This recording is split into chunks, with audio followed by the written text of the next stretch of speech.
You? Huh? You don't know where it's at?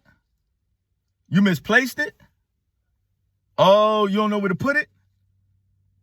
Oh, you don't know where to put it? Ain't know where to put his mind at. Do you know where to put your mind at? Let me share a little food for thought for you. Romans chapter 8, verse 5. Romans chapter 8, verse 5 is going to show us where to put our mind at. And it reads, for those who live according to the flesh, set their minds on the things of the flesh. The flesh would be like this worldly system, right? The way the world operates. For those who live according to the flesh or according to this system, set their minds on the things of the flesh or set their minds on the things of this system. But those who live according to the spirit or righteousness, set their minds on the things that are of the spirit or that are righteous. So what this system look like? We know what this system look like. It looked like, you know what? Let me focus on getting some money today. There's nothing wrong with providing and getting what you need. But when that starts to take on a mind of its own, when you become obsessed, it now become an idol. Or let me focus on following that female today or getting in touch with her. Let me focus on finding that man today and getting in touch with him. Let me focus on fulfilling my little lustful desires today, right? Let me focus on to see if the president can be my all in all. Let me see if the government can give me every need I want, supply all my needs and wants, right? Let me focus on how I can get this, get that, make this, make that, that'll fulfill my little desires. Nah, that ain't where it's at. For those who live according to the flesh or this system, set their minds on the things of the flesh or this system, right? The world is going on, and it's a lot of things going on, but most people right now focus on the Eagles, right? Most people are focused on when I'm going to get the new shoes or when I'm going to paint this car or I'm trying to get that new TV. Okay. For those who live, now mind you, these ain't just thoughts. This then took on a mind of its own and became a way of life. For those who live according to the flesh or this system, set their minds on the things of this flesh or this system. But those who live according to the spirit or righteousness will set their minds on the things that are of the spirit or righteous. For to be carnally minded, that's that fleshly, that's that worldly system, is death, right? It brings about sometimes physical death, but it can bring about a mental and spiritual death. Sometimes you can see it in a person's eyes. They say the eyes don't lie. Some people look and say, this is as good as it's going to get. This is all I got. This is what I'm going to live and die for. That's how you get cats that be dying for blocks that they don't own. Yeah, I mean, make that make sense. Dying for brothers they only known for 2 or 3 years, going to do life for guys they only make that make sense. Why? Because I'm such and such, or you think you such and such. You trying to earn a name.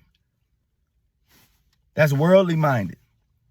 Baby girl, you plotting and scheming on how to get the bag, and you'll double cross whoever and you cutthroat whoever, because your mind is set where?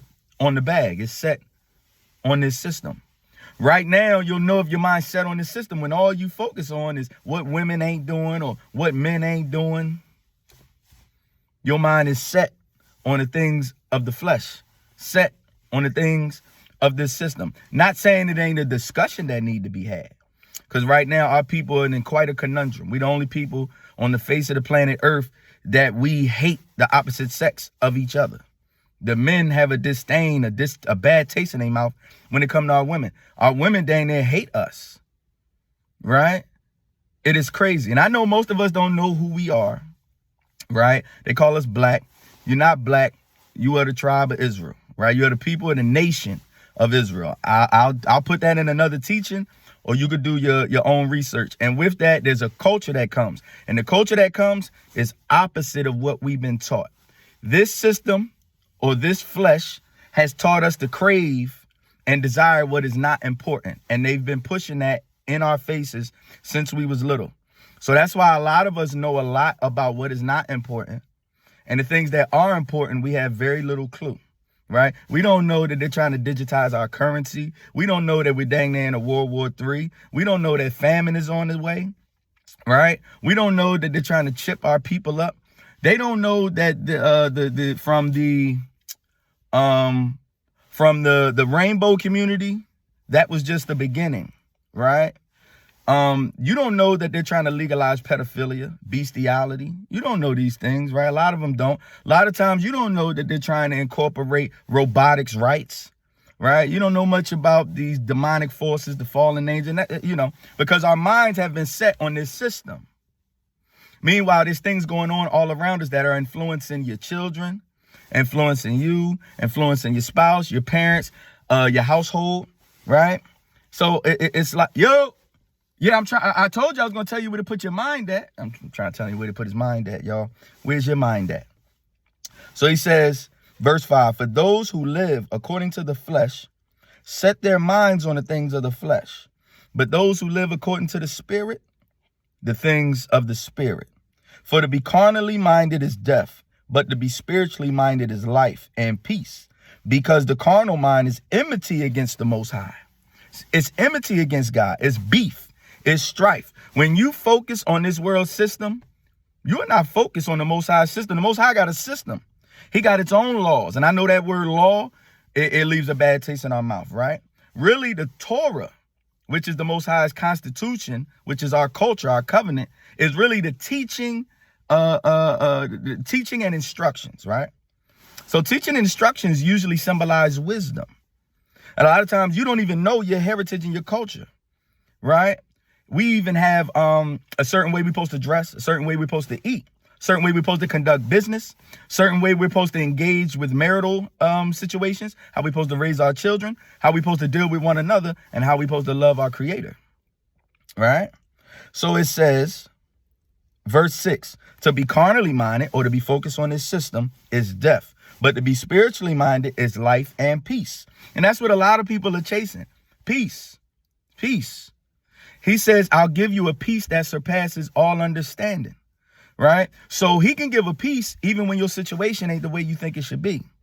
Even when your bread ain't like that, even when such and such done broke your heart, or you got to go back and forth to court, or when the IRS is coming after you, or you got that little physical condition, he can still give you peace or shalom.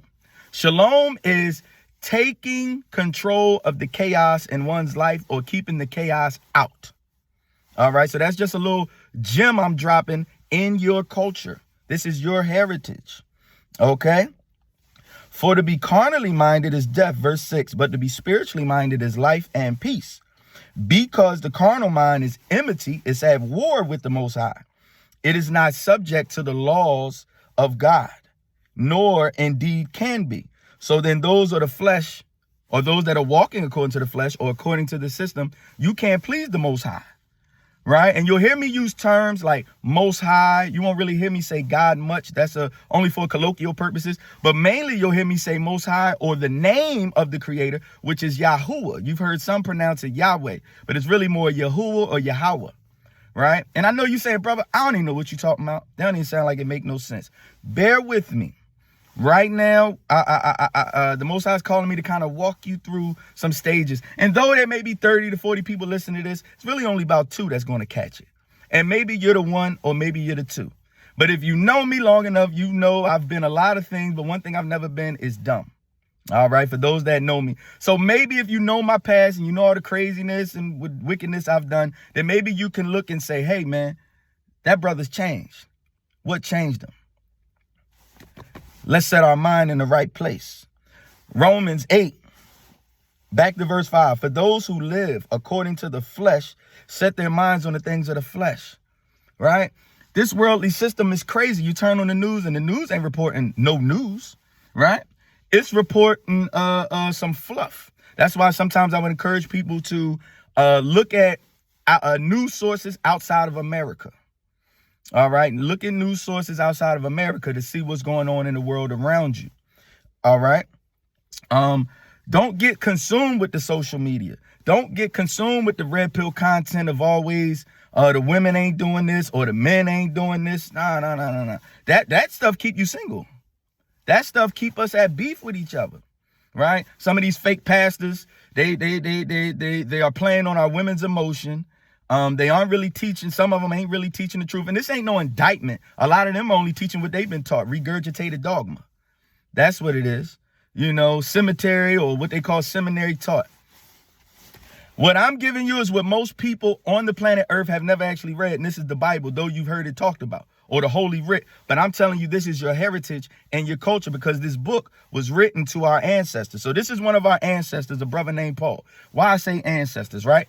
Because this brother comes from a people that these people migrated down to the western part of Africa, right? After the Romans destroyed the place where they were, right? The western part of Africa is where most of us was taken from. That's common knowledge. And we were put on boats and we were scattered abroad, South America, North America, the islands, so on and so forth, right? I know you like, brother, I don't really care nothing about that. All right, pay attention, slow up. I'm just trying to give you a little culture, a little heritage, because if you don't know who you are or whose you are, then you can be told who you are and you'll be led astray to any which way and how. And I'm a evidence of that. A lot of us have been evident of that, right? So just bear with me for a second. So we were taken on these slave boats. Nobody disputes that, right? And then where we were taken from, that Horn of Africa, which is like the western part, what was known as the slave coast, right? People won't dispute that. What is disputed is that there are tribes that we derive from that are still there. The Yoruba tribe, tribes in Nigeria, Benin Togo, Mali, right? Different tribes, right? The Igbo people, the Limba tribe. We come from these people. The question was, are them people originally from there, or did they migrate there? And the truth of the matter is, those people were not from the western part of Africa, but they migrated from northeast Africa, which would be around the Levant area, which is around the place of what they call Israel today, the land of Canaan, right? That's just a little learning on our way to learning. Back here, for those who live according to the flesh, set their minds on the things of the flesh. For those who live according to the spirit, the things of the spirit.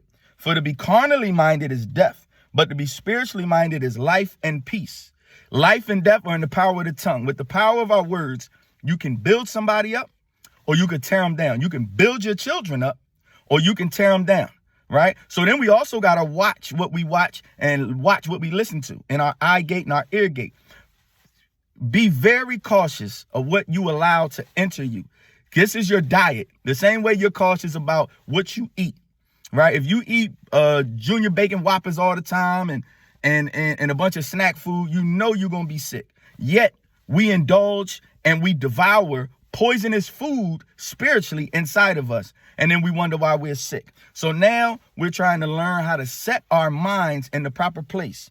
And the proper place is to put it in the spirit, which leads to life and peace, and not on the things of the flesh or the things of this worldly system, which leads to death. All right? Why? Because the carnal mind, the fleshly mind, the mindset on this system is an enemy of the Most High. Verse 7, it's at enmity, it's at beef, it's at war, strife.